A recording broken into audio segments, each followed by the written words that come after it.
What is up, my friends? Welcome back once again to Classic Songs Revisited, and to episode 4. Yeah, wonder what I'm gonna do when I get to episode 5. Just probably a wave. Hi. So it is brilliant to see you. You look beautiful. And today, we are returning to the 90s, specifically to the year 1993. I promise we will eventually cover songs from other decades. Probably pretty soon. Geographically, we are heading up and over to Sweden to spend a little time with my favorite band. If you know me at all from the treated songs or whatnot I've posted on the sibling companion channel, this will be no surprise whatsoever to you. Today, we are covering a tune by Roxette. And to say that this is my favorite song by my favorite band could well be a bold claim, and yet it is one I stand by to this day. Almost Unreal by Roxette.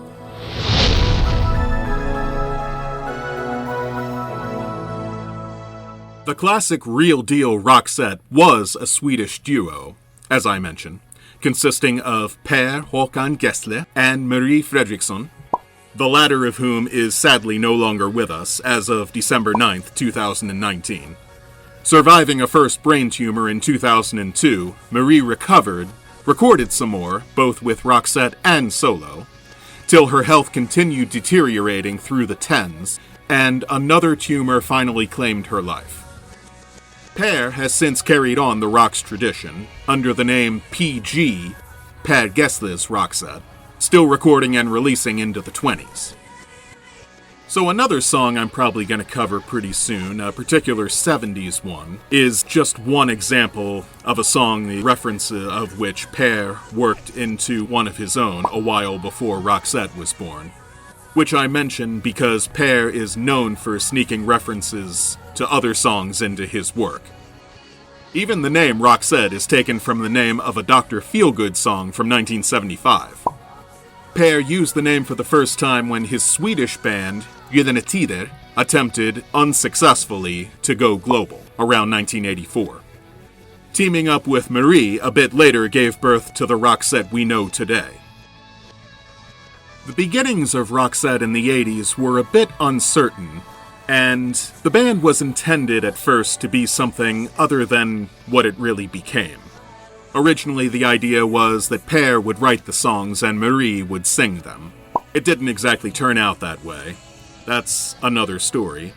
And another story all its own, one of Roxette's mega hit songs, which I mentioned to lead into this one, It Must Have Been Love, became a super smash hit after being featured in Pretty Woman in 1990. That fact, as I say, is a launching pad into this song's intro because a few years later, Roxette were again approached to contribute a song to a forthcoming major motion picture.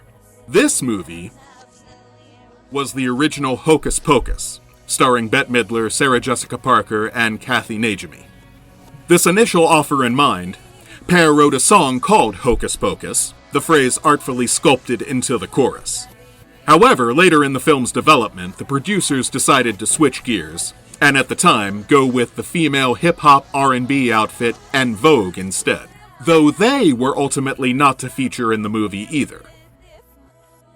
Upon losing the Hocus Pocus contract, Per gave the song's chorus a slight rewrite, removing the Hocus Pocus line and replacing it with, speaking of, once again references to other classic songs, Sweet Emotions, which became the temporary new title.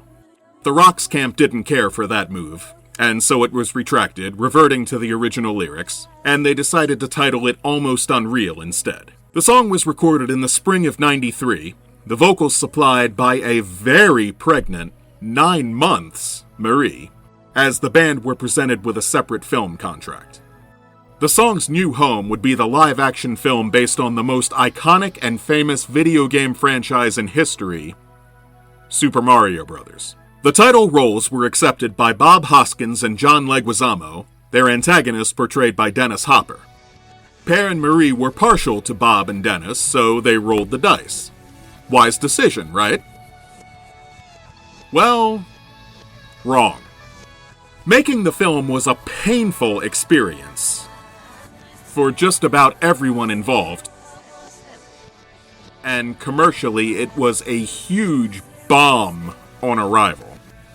Personally, I always liked the movie myself, but I can see why it bombed at the same time. And I can also imagine the frank dismay and embarrassment written across the faces of Per and Marie as their song introed the end credits, especially given the very first thing they decided to credit. You know, I always thought it was pretty cool myself. I always liked the movie's score by Alan Silvestri, and the way the final scene set us up for a possible sequel, and the way the very last notes of the score rolled right into Almost Unreal. But Roxette were not pleased. They felt the movie was abysmal, and their opinion was shared by many. They were similarly dismissive of the song and video, which contained scenes from the movie, though they did produce a separate version of the video, removing the film reference and content. Still, they likened the song to parodying themselves musically, though admitting the lyrics were cute. I take it with a grain of salt, as it really was my introduction to them at a tender young age. I was 10 years old when the movie came out and saw it then. Being a fan of the original video games, I did see the movie, but I did not see Hocus Pocus at that time. Had things turned out as intended, my personal journey with Roxette could have unfolded quite differently. So just a few more details about the song itself. It was recorded in the key of E major and modulated toward the end to F sharp major. For the music theory challenged, that means it simply changed keys toward the end. A lot of songs Per wrote did that. He was quite a fan of, is quite a fan of that. It plays at 92 BPM or beats per minute. And when the single came out, the original soundtrack recording was there, of course, along with what they call the AC mix, or adult contemporary mix. They made AC mixes of a good few of their songs, and between us, I prefer the AC mix just a little bit to the original. It almost feels like a little bonus to me. The AC mix includes a bit more synth magic in the choruses, and a little more vocals as well toward the end. The phrase, do the hocus pocus to me, do the hocus pocus, is repeated. I mentioned that they made a separate version of the music video without the movie scenes in it, and I decided to, just as a little thing of my own, one of my homemade videos, I decided to take that alternate video and sync it with the AC mix of Almost Unreal to give the AC mix its own video. Just one of those things I did for my own enjoyment. But I'm sure that video will get its chance to appear on my newly created Patreon. So thanks for being with me, taking a little look at Almost Unreal.